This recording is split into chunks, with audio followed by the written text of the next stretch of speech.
안녕하세요. 오늘은 반고흐 제2탄, 아를과 생레미, 그리고 그가 마지막을 지낸 오베르 슈르 우아지에서 만든 작품들을 감상하시며 반고흐에 대해 좀 더 알아가는 시간을 갖겠습니다. 지난 시간 제가 반고흐가 프랑스 남부 아르에 화가 공동체라는 것을 만들었고 고갱이 이곳에 오게 되었다고 말씀드렸죠. 그리고 반고흐는 고갱이 온다는 소식에 그에게 보여주고 싶어 멋진 작품들을 만들었다고도 말씀드렸습니다. 지금 보시는 이 작품이 그가 고갱을 기다리며 그린 작품 중 하나로 그는 이 해바라기 그림을 고갱이 묵을 방을 장식하기 위해 그렸습니다. 정말 아름다운 작품이죠. 그리고 고갱이 아르로 이사와 같이 지내기 시작했을 무렵 지금 보시는 바로 이 그림을 그립니다. 이 그림 역시 고갱과 지내기 시작했을 때 그린 그림인데요. 제가 상당히 좋아하는 그림 중 하나입니다. 반고흐의 의자와 고갱의 의자입니다. 반고흐는 자신의 의자는 엄청나게 소박하게 그렸는데 폴 고갱의 의자를 보세요. 팔걸이도 있고 뭔가 장식적이죠. 자신의 의자에 비해 상당히 화려하게 그렸습니다. 한편 고갱은 이곳에 도착해 이런 그림을 그렸는데요. 1888년 10월경 도착한 고갱이 그린 그림입니다. 앞서 보았던 그 해바라기 그림을 그리는 반고흐의 모습을 담은 작품입니다. 근데 좀 반고흐가 너무 못나게 그려졌죠. 여기서 한번 같은 해 반고흐가 그린 자화상을 살펴보시겠습니다. 반고흐가 그린 이 자화상과 비교하면 고갱의 것은 좀 너무 못나게 그렸죠. 반고흐는 이 그림을 보고 폭발했는데요. 자신을 미치광이로 표현했다고. 초점 없이 흐리멍텅한 눈에 흐느적거리며 둔해 보이는 몸동작 등 이건 자신을 조롱하는 그림이라고 화를 냅니다. 결국 둘은 술집에서 술을 먹다가 대판 싸웁니다. 그리고 이 둘의 2달간의 동거 생활은 반고흐가 귀를 자르는 사건으로 끝나게 됩니다. 유명한 사건이죠. 근데 귀를 자른 이유에 대해서 여러 가지 썰이 있는데요. 하나는 사실은 둘이 싸우다가 고갱이 실수로 흉기로 반고흐를 다치게 했는데 이것 때문에 고갱과의 우정을 깨기 싫은 반고흐가 그냥 자해한 거다라는 썰도 있고요. 또 다른 하나는 동생 태호의 결혼에 너무도 충격을 받아서 귀를 잘랐다라는 설도 있습니다. 실제로 반고흐는 동생 태호를 너무도 많이 아꼈는데요. 태호가 결혼했을 때도 가족들은 한동안 알리지 않다가 나중에서야 동생의 결혼 소식을 전했다고 합니다. 그런데 반고흐는 이 이야기를 듣고 3번이나 졸도했다고 합니다. 그 외에도 압상트라는 술을 너무 많이 마셔서 미쳐서 그런 거다. 땡볕 아래서 모자 눌러 쓰고 그림 오래 그려서 정신이 이상해진 거다 등 여러 가지 썰들이 많습니다. 암튼 반고흐는 불분명한 이유로 귀를 자릅니다. 사실 처음 고갱은 아르의 삶에 만족했습니다. 공짜집의 스튜디오에 날씨도 너무 좋고 근데 이 둘은 너무나 다른 성격의 화가였기에 일주일 만에 고갱의 마음은 변합니다. 그래서 그런 걸까요? 여기 표현된 고흐의 모습이 너무 추남이죠. 근데 여기서 우리가 좀 궁금해지지 않나요? 진짜 반고흐의 실물과 가까운 건 뭘까? 고갱의 그림일까? 반고흐의 그림일까? 그래서 다른 작가가 그린 반고흐의 초상화를 살펴보기로 하겠습니다. 툴루즈 로트렉이란 작가가 그린 반고흐의 초상화인데요. 이 로트렉의 그림을 보면 반고흐가 자신의 모습을 나름 객관적으로 본 것 같아요. 그가 그린 자신의 자화상과 비슷해 보입니다. 고갱 거보다는요. 반고흐의 집에서 얹혀 살던 고갱이 심지어 다른 작가가 그린 반고흐의 모습보다도 너무나도 추하게 정말 못나게 반고흐를 그렸습니다. 뭔가 고갱의 불편한 사심이 가득 담긴 그림처럼도 보이는데요. 암튼 결국 이 둘은 맨날 싸우고 이러는 사이 고갱은 지쳐가고 이를 눈치챈 반고흐는 고갱이 아르를 떠날 것 같다며 걱정하고 그를 미행하기까지 합니다. 그러다 명확한 이유가 밝혀지지 않은 가운데 같은 해 1888년 12월 반고흐는 자신의 귀를 자릅니다. 그리고 이 일로 고갱은 그가 제정신이 아니라 생각해 그곳을 떠납니다.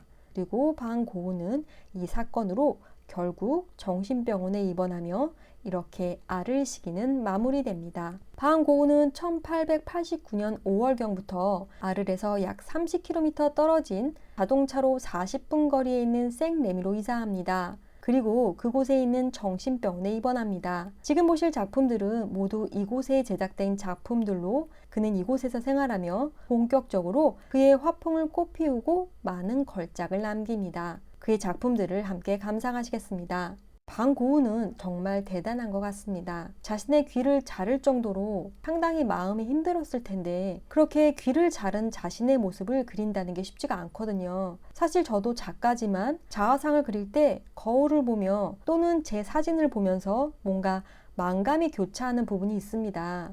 그래서 저는 솔직히 자화상 그리는 걸 별로 즐기지 않습니다. 계속 내가 나를 관찰한다는 것이 좀 심적으로 힘들더라고요. 그런데 방고우는 그냥 자신에게 주어진 이 상황을 그냥 가감 없이 받아들였던 것 같습니다. 지금 내 상황, 내 상태, 내가 느끼는 감정, 이런 것들을 그냥 수용하지 않으면, 받아들이겠다는 마음가짐이 없으면 자화상을 그리기 되게 힘듭니다. 아마도 이런 부분에서 후대 사람들이 삶의 고통을 예술로 승화한 작가라고 말하는 것 같습니다. 계속해서 그의 작품을 감상하시겠습니다. 이 방고우의 방은 3가지 버전이 있는데요. 지금 보시는 이 작품과 이거 그리고 요거입니다. 벽을 보시면 방고우 자신의 자화상과 친구의 초상화가 있습니다. 정말 말이 필요 없는 너무나도 유명한 그림이죠. 그런데 이 작품은 방고우가 얼마나 관찰을 정확히 한 작가임을 증명해주는 작품이기도 합니다. 자, 여기 이미지를 보시면 이렇게 그의 그림을 통해서 별자리를 관찰할 수 있습니다. 미술사 학자들과 다른 학자들이 확인을 했는데요. 참 이분도 대단한 분들이죠. 아무튼 이 분들이 확인을 했는데 이 별자리들이 계절, 시간대, 위치 모두 정확히 들어맞는다고 합니다. 영국의 유명한 드라마 닥터 후나 셜록 홈즈에서도 이 고우의 그림에 대해서 말을 한 적이 있죠. 그리고 이때쯤부터 방고우의 작품을 인정하는 사람들이 생기기 시작합니다. 하지만 안타깝게도 이 시기 그는 몸이 눈에 띄게 안 좋아져 죽기 전 훌륭한 작품을 남겨야 한다는 생각으로 가득 차게 됩니다. 이에 동생 테오는 이런 형을 위해 좀 더 편안한 장소를 제공해 주려 오베르로 이사합니다. 이 오베르 시르우아즈는 파리 근교인데요. 생레미에서 차로 약 7시간 걸립니다. 자, 그럼 그가 죽을 때까지 머문 이곳 오베르에서 제작한 작품들을 감상하시겠습니다. 이 작품은 제가 너무나도 좋아하는 작품 중 하나인데요. 방고우는 첫 조카, 이름도 또 방고우랑 같습니다. 빈센트 웰렘이 태어나자 그것을 축하하기 위해 이 그림을 그렸습니다. 그리고 이 그림은 이 조카의 침대 위에 걸려 있었다고 합니다. 참 방고우는 마음이 따뜻한 사람 같아요. 그런데 또 여기서 더 감동적인 것이 이 조카 빈센트 웰렘은 이후 네덜란드 암스테르담에 있는 방고우 미술관이 있게 만든 주인공이기도 합니다. 이 그림을 그리고 방고우는 고객에게 편지를 썼어요. 둘이 성격이 너무나도 달라서 2달 만에 헤어지기는 했지만 완전히 연을 끊은 건 아니었고 서신 왕래는 이후에도 꾸준히 하고 있었거든요. 고갱에게서 보낸 편지에서 그는 자신이 그린 이 그림의 주제가 고갱의 이 작품과 유사하다고 얘기합니다. 즉, 이 두 사람은 사람들에게서 인정받지 못하고 힘들어하는 자신의 고통을 이렇게 시각적으로 표현한 것이죠. 이 그림의 인물은 방고우 생애 마지막 몇 달 동안 그를 돌봐준 이사입니다. 이 그림은 그가 죽기 한 6주 전에 그린 그림입니다. 노란색이 가득했던 해바라기 그림을 생각하면 뭔가 톤이 다운된 느낌이고 뭔지 모르게 좀 우울한 느낌이 들죠. 여기 앞쪽에 표현된 여인도 뭔가 좀 칙칙한 느낌이 듭니다. 아마도 많은 분들이 방고우가 권총 자살했다고 아실 텐데요. 실제로 네덜란드 암스테르담의 방고우 미술관에 가면 권총 자살했다고 설명되어 있습니다. 그런데 몇 년 전 제가 뉴스를 봤는데요. 퓰리처상을 수상한 작가인 나이페와 스미스 이 둘이 2011년 방고우의 인생이란 책에서 그가 권총 자살을 한 게 아닐지도 모른다. 동네 10대 아이들이 총 가지고 놀다가 잘못 작동해서 그 아이들이 쏜 총에 맞았지만 아이들에게 피해를 주기 싫어 그냥 아무 말도 안 하고 죽음을 맞이했다는 그런 글을 썼습니다. 그리고 권총 전문가도 방고우가 총 쏜 그 각도를 확인했는데 그게 좀 애매모호한 각도라고 합니다. 자살이라고 하기엔 좀 취하기 힘든 포즈였던 것 같아요. 그래서 이 이야기를 바탕으로 이 영화 러빙 빈센트가 만들어집니다. 그런데 방고우는 너무나도 많은 사람들에게서 사랑받는 작가이다 보니 이 영화 외에도 방고우와 관련된 가장 최근작이죠.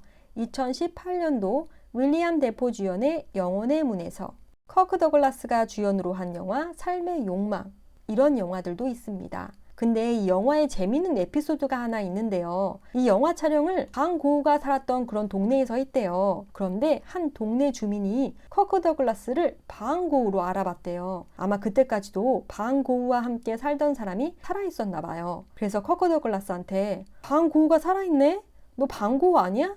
방고우랑 너무 똑같이 생겼다. 이렇게 말을 했다고 합니다. 아마도 방고우가 저렇게 생겼나 봐요. 앞서 방고우가 자신의 주치의 가세 박사의 초상화를 이렇게 그렸었는데요. 이번엔 주치의 가세 박사가 방고우의 사후 모습을 이렇게 동판화로 찍습니다. 사실 방고우는 살아생전에 딱 한 점의 작품만, 그것도 동료 화가에게 팔았을 뿐이었고 평생 동생 테오에게 의지한 것에 상당한 죄책감을 지니고 살았습니다. 그러나 이 둘은 뭔가 보이지 않는 끈으로 연결됐는지 방고우가 죽고 6개월 후 갑자기 건강이 악화되어 동생 테오도 세상을 떠납니다. 지금 보시는 사진은 오베르에 있는 이 둘의 묘지입니다. 2회에 걸쳐 방고우와 그의 작품들을 감상했는데요. 방고우가 워낙 유명하고 인기가 많은 작가다 보니 다양한 곳에서 많은 정보를 들으셨을 테지만 오늘 제가 조금이라도 색다른 정보를 드렸기를 진심으로 바랍니다. 지금까지 함께 해주셔서 너무 감사합니다. 그럼 다음 시간엔 에드가 드가의 작품과 함께 찾아뵙겠습니다. 고맙습니다.